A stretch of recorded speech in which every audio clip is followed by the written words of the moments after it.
daga Kannywood. Assalamu alaikum mai saurare, barkanka jimirin kasancewa da mu a yau wannan rana.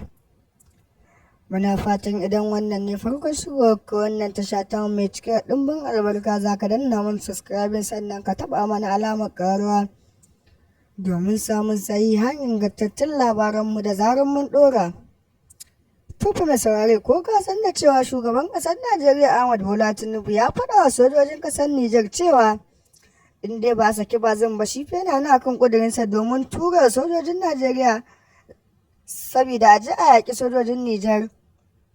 Shugaban ƙasa Bola Tinubu ya yi wannan furcin ne a shafinsa, ya ce wa shugaban hafsan sojojin ƙasar Nijar dole shi ya saki bazin.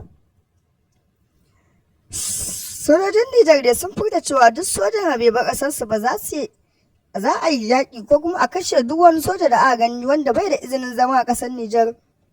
Sakamakon cewa ana so a yi musu kwanton bauna ne a fara tura musu ma'aikata domin idan yaƙi ya ɓarke sai a shiga musu ba tare da sun san hawa ba ko sauka ba. Mun daidai cewa sojojin Burkina Faso da sojojin ƙasar Kamaru da Tana duk sun ware sun bar ƙasar Nijar ɗin sakamakon wannan furcin da hafsin sojojin ƙasar Nijar ɗin ya yi.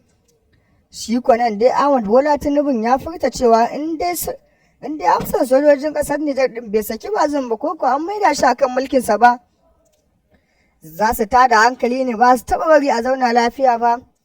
Muna fatan idan wannan ne farkon shigo ka za ka cika mana subscribing ɗinmu sannan ka danna mana alamar ƙaruwa kai mana shiya domin samun ingantattun labaranmu da zarar mun ɗora. Sojojin ƙasar Najeriya dai suna ta shirye-shiryen fitowa daga ƙasar Nijar ɗin sakamakon jin wannan furci da suka ji ya ce shi kwa dai Bola Ahmed Tinubu yana nan akan bakarsa domin shi kawai burinsa ya ce a bar shi ya yaƙi ƙasar Nijar ɗin amma kuma da ke akwai manya an tsawatar mai an dakatar da wannan ƙuduri da yake so ya yi. Har yanzu dai bazin ɗin da yana ta gaban kotu dai domin sun gurfanar da shi ne sakamakon cewa sun ce ya ci amanar ƙasa. Wannan batu ne wanda ya tawo da duk wani shugaban hankali sakamakon cewa duk wani shugaban ƙasa na sassan duniya shi ba so yake ya ji an furta haka ba.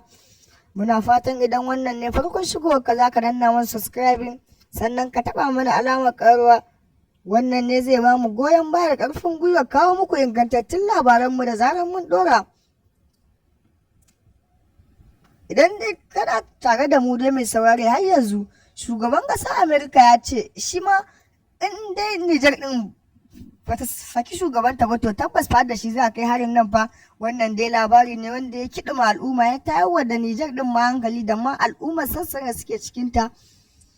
Muna fatan idan wannan ne farkon shigo ka za ka danna mana subscribing sannan ka danna mana alamar ƙararrawa. Mun gode, muna godiya.